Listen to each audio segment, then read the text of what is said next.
Circumcision has many medical advantages and almost negligible disadvantages if done properly by trained, experienced people, and particularly if done in a very early age. For thousands of years, circumcision have been one of the basics of the Jewish tradition. It was one of the first commandments for the Jewish nation. And I do have to say that through thousands of years of our history, Jews were ready to sacrifice even their lives in order to continue performing this commandment.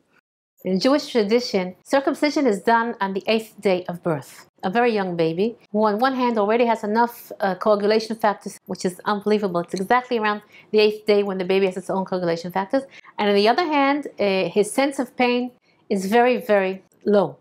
In other words, there have been many, many papers done about the correlation between the age of the child and the perceivement of pain. And of course, as the child gets older and older, then the perceivement of pain is much higher, and the length of feeling pain gets longer and longer.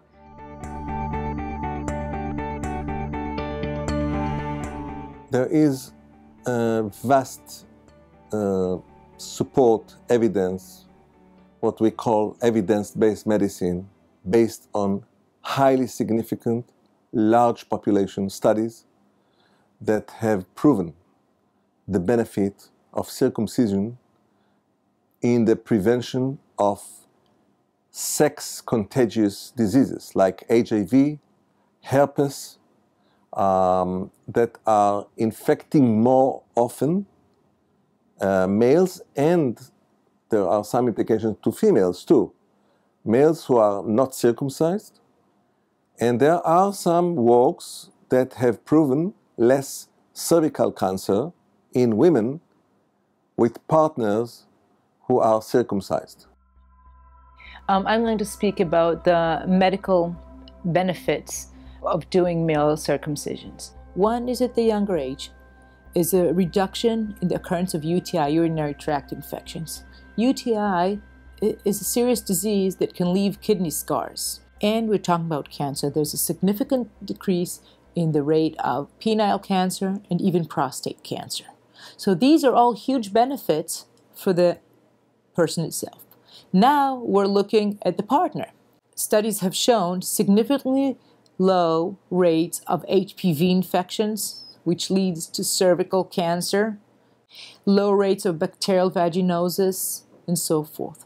So we see that the benefits really are across the different stages of life to the person himself and to its partner. The benefit of the circumcision is more hygienic, it's no irritation, no inflammation, and less transmitted sexual disease like HIV. We are talking about diseases connected to not male circumcision, like urinary tract infection, like penile cancer, like cervical cancer of the woman, like diseases like AIDS or papilloma disease, and other sexually transmitted diseases could be connected with not circumcision.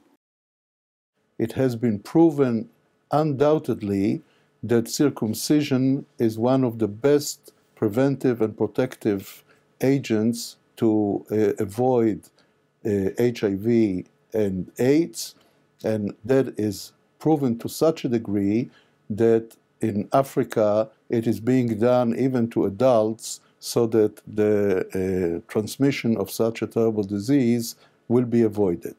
I'm a mother of 13 children. I have 6 boys, and I've gone through 6 circumcisions as a mother.